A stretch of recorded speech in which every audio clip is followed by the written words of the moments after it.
Hey everyone, and welcome back to The Explainer. Today we're taking a step back to look at the whole big picture. We're going to synthesize everything we've learned about how our auditory system actually codes sound intensity, wrapping it all up into 6 crucial takeaways. If you've been following along, you know the ear is this beautifully complex system. But today, we're stripping it down to the absolute essentials. All right, let's dive into the summary. So this quote kind of gives away the ending right at the beginning, but it's totally our core thesis for today. Basically, to identify sounds, our auditory system has to represent sound intensity using the firing rates of our auditory nerve fibers. But the real foundational hero behind this whole shebang, it's the basilar membrane, and specifically its compression. Seriously, keep that word compression in the back of your mind. It's literally the secret ingredient that makes our hearing as incredibly dynamic as it is. Okay, here's our roadmap for the summary. We're looking at range and absolute threshold, variables affecting loudness, loudness scales and velocity, firing rates and compression, excitation spread and synchronization, and finally, relative intensity comparisons. Let's hit point number 1. Point 1, range and absolute threshold. We're talking about the absolute boundaries of human hearing. When we talk about the dynamic range of hearing, we're basically talking about the operating window of our ears. And to understand that window, we've got to find the floor. That absolute floor, it's 0 decibels SPL. For listeners with normal hearing, this is the absolute threshold. But here's the kicker. This extreme sensitivity doesn't just happen everywhere across the board. We are way more sensitive to sounds in the mid-frequency region, specifically right between 1,000 and 6,000 hertz. That's the sweet spot, where the absolute faintest whisper of a sound can just barely be detected. Now contrast that absolute floor with a ceiling, which sits at a whopping 120 decibels. In that highly sensitive mid-frequency region we just talked about, our dynamic range spans a massive 120 dB. To put that into perspective, that corresponds to an increase in physical intensity by a factor of 1 million million. No joke, it is an astronomical operational range. But actually, scratch that. It's important to remember this incredible 120 dB range is really just optimized for those mid-frequencies.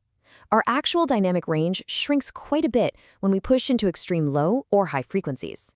Moving on to point 2, variables affecting loudness. This is all about translating physical intensity into human experience.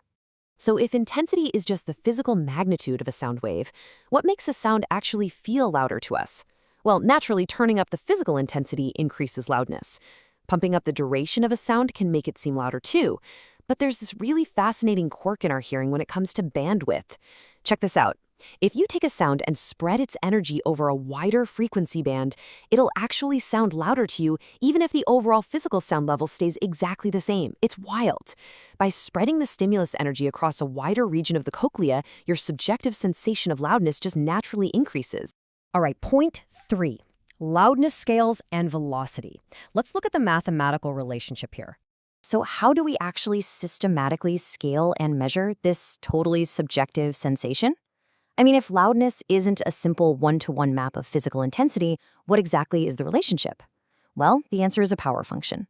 Subjective magnitude grows as a power function of intensity, and it generally uses an exponent somewhere between 0.2 and 0.3 over most sound levels.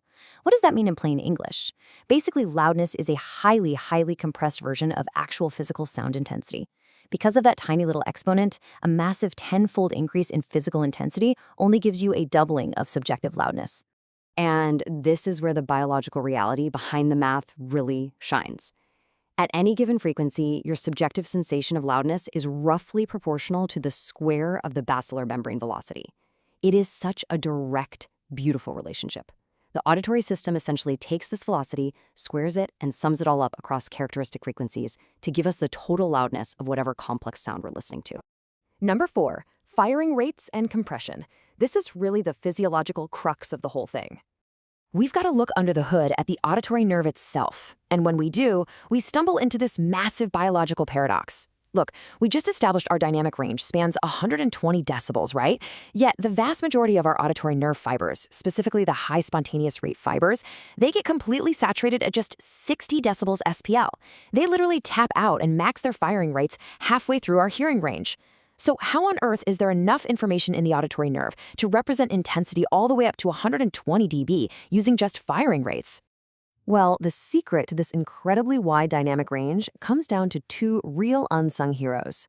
First up, we have this minority group of neurons called low spontaneous rate fibers. These fibers have shallow rate level functions, which is just a fancy way of saying they don't tap out early. They keep adjusting their firing rates even at incredibly high sound levels. And second, our old friend, basilar membrane compression. The ear uses this physical compression to essentially map a massive range of physical intensities right onto a very manageable, tiny range of neural firing rates. I mean it, basilar membrane compression is literally the foundational basis for the wide dynamic range of human hearing. Point 5. Excitation, spread, and synchronization. Let's talk about some alternative coding methods.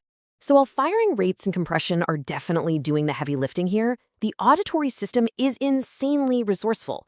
It actually uses a couple of alternative tricks to represent intensity as things get louder. First, intensity is coded by the spread of excitation. Think of it like this. As a sound gets louder, especially one with a narrow bandwidth, the physical excitation spreads across a much wider area of the cochlea, basically recruiting more nerve fibers to join the chorus. And then we also use increased synchronization, or phase locking. So even if a nerve fiber is firing absolutely as fast as it can, as the intensity cranks up in a noisy background, those neural spikes can become more rigidly synchronized to the actual sound wave. It's not just about how fast the neurons are firing, it's about how well they fire together in sync. And finally, point 6, relative intensity comparisons. This is how we actually identify sounds. Okay, so we're pivoting now. We're moving from how we measure absolute intensity to how we actually use it out in the real world to identify sounds. Because, let's be real, at the end of the day, that's what our ears are built for. On one hand, sure, we have absolute measures like overall loudness. That's super helpful for knowing, say, exactly how close a siren is to your car. But on the other hand, we rely heavily on relative measures. We are constantly comparing intensities across different frequencies and across different moments in time. Think about it. To identify a vowel sound when someone is talking, you really don't care about the absolute overall volume of their voice, right?